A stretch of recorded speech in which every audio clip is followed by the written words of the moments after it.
श्री लक्ष्मी जी बोली, हे देवश्रेष्ठ इंद्र, मैं अब इस त्रिलोक की कभी ना छोड़ूंगी। तेरे स्तोत्र से प्रसन्न होकर मैं तुझे यहाँ वर देती हूँ तथा जो कोई मनुष्य प्रातःकाल और सायंकाल के समय इस स्तोत्र से मेरी स्तुति करेगा उससे मैं भी कभी मूक ना होंगी। श्री परशुराज जी बोले, हे मैत्रिय, इस प्रकार पूर्व काल में महाभाग श्री लक्ष्मी जी ने देवराज की स्तोत्र रूप आराधना से संतुष्ट होकर उन्हें ये वर दिया।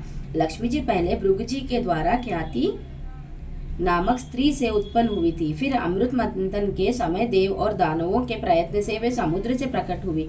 इस प्रकार संसार के स्वामी देवादिदेव श्री विष्णु भगवान जब जब अवतार धारण करते हैं तभी लक्ष्मी जी उनके साथ रहती है। जब श्रीहरि आदित्य रूप हुए तो वे पद्म से फिर उत्पन्न हुए और पद्म कहलाई, तथा जब वे परशुराम हुए तो ये पृथ्वी हुई। श्री हरि के राम होने पर ये सीता जी हुई और कृष्ण अवतार में श्री रुक्मिणी जी हुई। इस प्रकार अन्य अवतारों में भी ये भगवान से कभी पृथक नहीं होती। भगवान के देवरूप होने पर ये दिव्य शरीर धारण करती है और मनुष्य होने पर मानवीय रूप से प्रकट होती है। विष्णु भगवान के शरीर के अनुरूप ही ये अपना शरीर भी बना लेती है।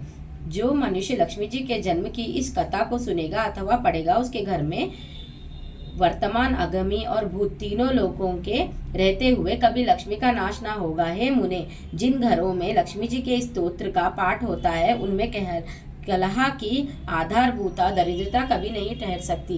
हे ब्राह्मण, तुमने जो मुझसे पूछा था कि पहले भृगु जी की पुत्री होकर फिर लक्ष्मी जी क्षीर समुद्र से कैसे उत्पन्न हुई, सो मैंने तुमसे यहाँ सब वृत्तांत कह दिया। इस प्रकार इंद्र के मुख से प्रकट हुई यहाँ लक्ष्मी जी की स्तुति सकल विभूतियों की प्राप्ति किया कारण है। जो लोग इसका नित्य प्रति पाठ करेंगे उनके घर में निर्धनता कभी नहीं रह सकेगी।